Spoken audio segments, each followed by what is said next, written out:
إن أعجبك الفيديو لا تنسى الإعجاب والاشتراك في القناة. السلام عليكم ورحمة الله وبركاته. النهاردة يا جماعة أنا هكلمكم على الكاسيت ده. هو الكاسيت ده كاسيت من الزمن الجميل. هو تم صنعه في اليابان في سنة 1976.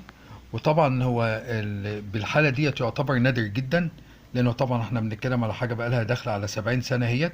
وفي الحالة دي تقريبا يعني اللي كان عنده الجهاز ده فهو تقريبا كان حاطه كتحفة أو كحاجة أثرية. ما أعتقدش اللي هو كان بيستخدمه، لأنه احنا زي ما انت شايفين حالته، هو حالته ممتازة.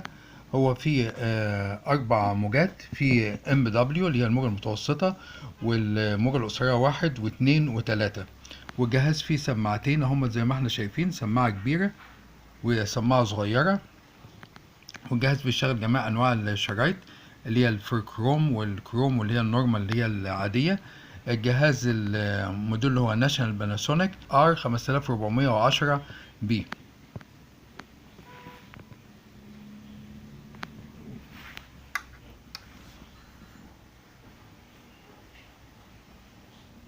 والوقت تعالى نشوف نسمع اللي هي الراديو وصوت الراديو بتاعه، صوت الكاسيت بتاعه.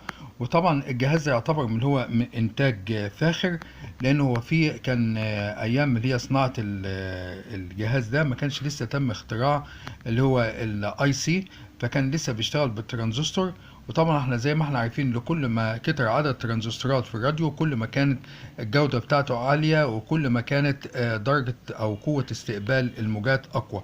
فالجهاز ده فيه يعني فرح فيه 18 ترانزستور.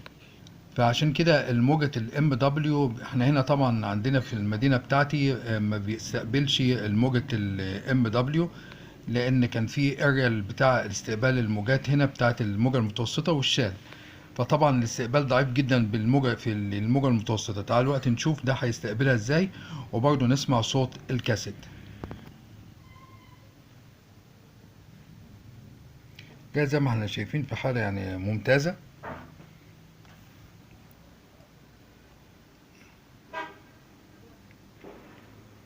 والجهاز على فكرة فيه AUX، يعني ممكن نوصل بيه موبايل خلاص او اي حاجة تانية، عشان طبعا نستفيد بالامبليفاير اللي هي موجودة عليه على البوردة بتاعته.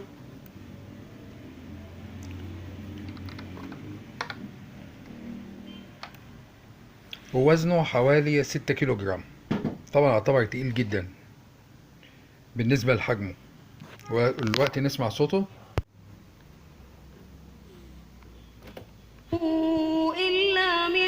I don't ever slow up, no I don't take shit. I got no love for the fakeness. If you wanna play tough and wanna hate this, I'll always show up.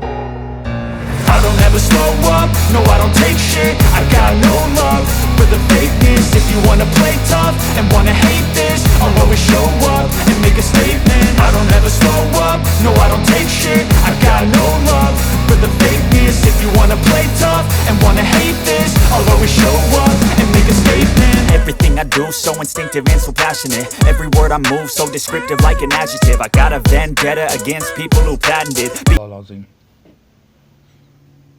هنشغل الراديو بقى يا جماعة. حي على الفلاح.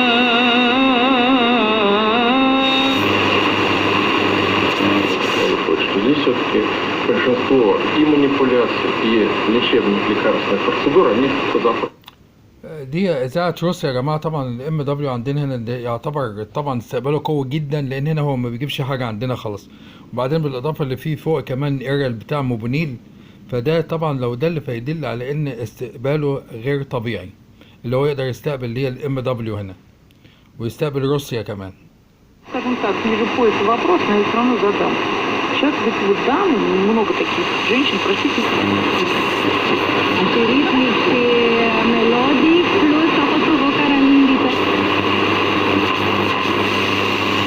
واللي فاتت دي يا جماعه كانت اسرائيل.